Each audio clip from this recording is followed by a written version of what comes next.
How can you achieve super high testosterone levels at 51 years old? My testosterone level was over 1,000 nanograms per deciliter, and I'm 51 years old. The normal range is considered to be between 154 and 750. So, how is it possible to reach these levels naturally? Hello family, and welcome back to another video here on the channel. Having more testosterone means more energy, more muscle, less fat, and a higher libido. And it's not just for men. Testosterone is essential for women too. It even boosts brain function and helps protect the cardiovascular system. The problem is that testosterone levels usually start to decline around the age of 35. That's when your potency is no longer the same. Your energy drops, your muscles shrink, your belly grows, and health problems start to appear. So why is it that my testosterone at 51 years old measured 1,117, much higher than most young men? I'm going to share the 4 secrets that keep my testosterone levels at the top. Of course, this video deserves your thumbs up, your like, and for you to share it. A lot of people need this information. And tell me, how old are you? What's your testosterone level? Let me know down in the comments. Are you over 40, 50, 60, or even 70 years old? Then pay close attention. Testosterone is closely tied to aesthetics. It actually helps increase muscle mass and burn fat. It's also fundamental for libido and performance. In fact, women with low testosterone often experience low libido. But this hormone goes far beyond that. It's also extremely important for preserving overall health. For example, people with low testosterone levels often have memory problems, difficulty reasoning, and impaired cognitive function. Good testosterone levels mean a sharp and active brain. It also helps protect the cardiovascular system.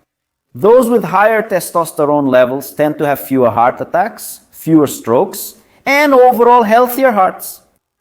Osteoporosis is also common in people with low testosterone levels. This hormone helps deposit calcium into the bones, and in addition to that, it protects the prostate. Yes! I know you've probably heard that too much testosterone is bad for the prostate, but that's only true when someone undergoes hormone therapy or takes testosterone, often not bioidentical, or uses it in very high doses.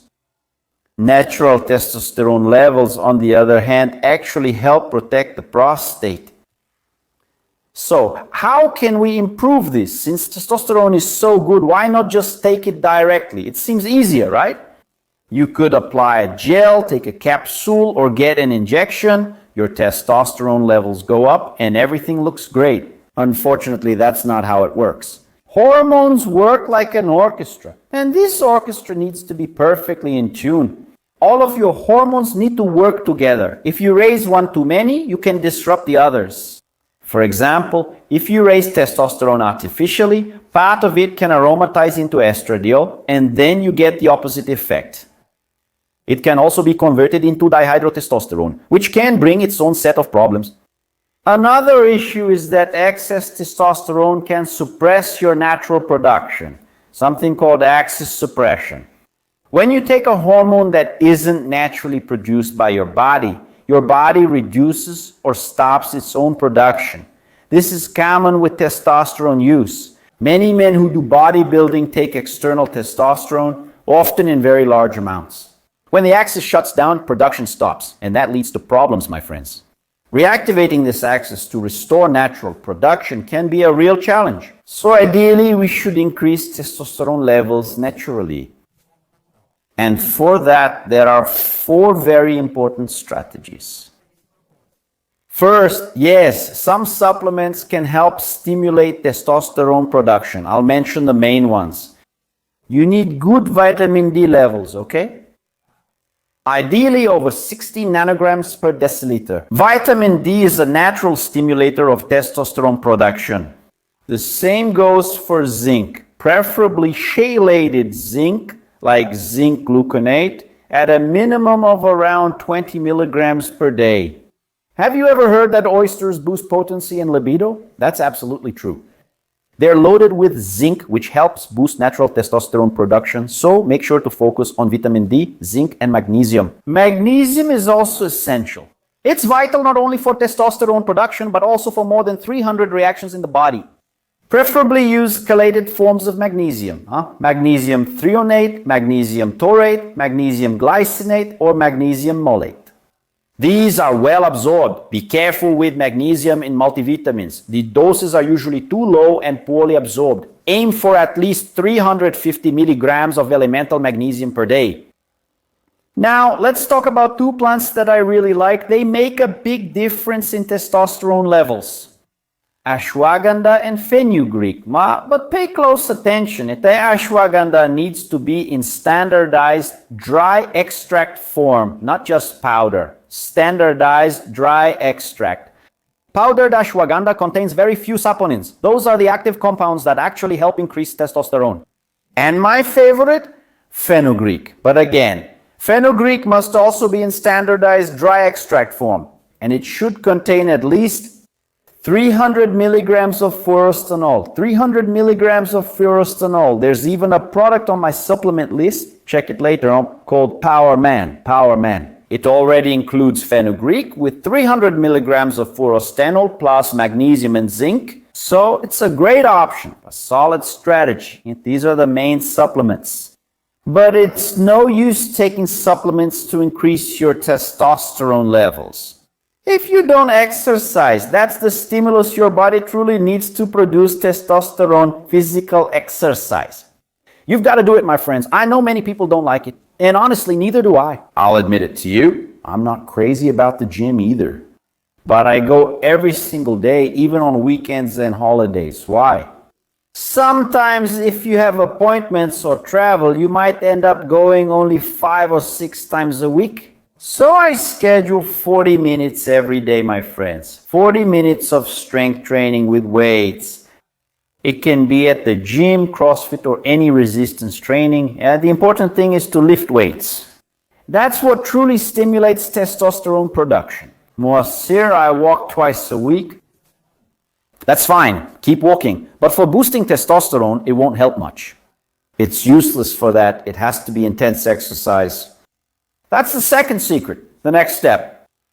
Third, sleep. My friends, you need to go to bed early and wake up early. Respect your circadian rhythm in the morning. Cortisol rises in the morning. That's your body's natural signal to wake up, while testosterone drops. Testosterone reaches its peak at night. So, obviously, you need to sleep well at night. But most importantly, you need quality sleep. If you use alcohol to sleep, and I know a lot of people who do that, that's not quality sleep. It doesn't support good testosterone production. If you rely on prescription sleeping pills, that also harms your sleep. You need at least 8 hours of quality sleep, so go to bed early. Here at home by 9 o'clock, I'm already calling everyone to sleep. Come on, 9 o'clock at night. That's bedtime. By 5 or 5:30 in the morning, I'm already awake. That's the peak time for cortisol. Nice, so sleep quality matters. Fourth, lose weight, my friends. Many times someone is overweight, gets their testosterone tested, and it even comes back high, like 700 or 750. But the more body fat you have, especially visceral fat, the more aromatase activity you have. Fat cells contain a lot of aromatase. But what is aromatase? Aromatase is an enzyme that converts testosterone into estrogen. So take a look. People who are overweight and carry excess fat can measure their estrogen levels. And they're high. Why? Because testosterone is being converted into estrogen through aromatase activity. Do you get it? That's why I always say, and when you check your hormones, it's not enough to measure total testosterone. You also need to evaluate estrogen and estrone. You should also measure dihydrotestosterone, luteinizing hormone, follicle-stimulating hormone, dihydroepiandrosterone, and sex hormone-binding globulin. And yes, even consider fenugreek. Fenugreek helps release the testosterone that's bound to sex hormone binding globulin. So if sex hormone binding globulin is high, it means a lot of testosterone is trapped. You need to assess the entire hormonal cascade.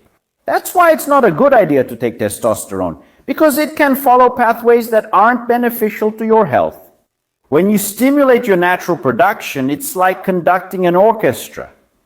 It plays in harmony exactly the way we want, and we get all the benefits of testosterone. That's why increasing it naturally is so much more powerful. Of course, after a certain age, I always keep an eye on my levels. When my testosterone drops, when I'm 70 or 75 years old, that's okay. At that point, using exogenous testosterone with a doctor who really knows what they're doing can be a good option. That might even be your case, but make sure to work with a qualified professional. You can't treat low testosterone by simply giving testosterone. You need to look at the whole picture. Here's another tip for you. In addition to losing weight, sleeping well, exercising, and supplementing, those 4 are key. But also avoid processed foods. Industrialized foods are full of sugar and fructose. And testosterone doesn't like sugar, okay? More specifically, it doesn't like insulin. When insulin goes up, testosterone goes down. Avoid alcohol and avoid stress. These are the 3 enemies of testosterone. Sugar from processed foods, alcohol, and stress. These things drive insulin and cortisol up. Yes, alcohol lowers your testosterone levels, my friends. And for daily drinkers, that's bad news. Even weekend drinkers, right? In Brazil, the weekend basically starts on Friday. So from Friday to Sunday is already half the week. Stress raises cortisol, and testosterone doesn't like cortisol either. So here's the tip. Live a more natural life. Sleep well, exercise, avoid junk food, go easy on alcohol, and try to reduce stress. I have several videos here where I talk more about stress, supplements, meditation, and lifestyle habits. And you? What have you been doing to boost your testosterone? How high are your levels? How old are you? Tell me in the comments below, my friends. www.drmoacir.com.br. On my website, you'll find all the supplements I personally use and recommend. My courses are there too, along with free materials and my social media links. Be sure to check it out. Power Man, which I mentioned earlier, is there. The magnesium I use is there. The vitamin D I use, I always combine vitamin D with K2. It's all on my list. If you haven't subscribed to the channel yet, it's completely free. Just click on subscribe, hit the bell, and select all. I hope you enjoyed this video. Try this strategy to boost your testosterone. You'll see the difference. I've already seen cases where levels more than doubled in just a few weeks. A big hug, my friends. Until our next conversation. See you soon.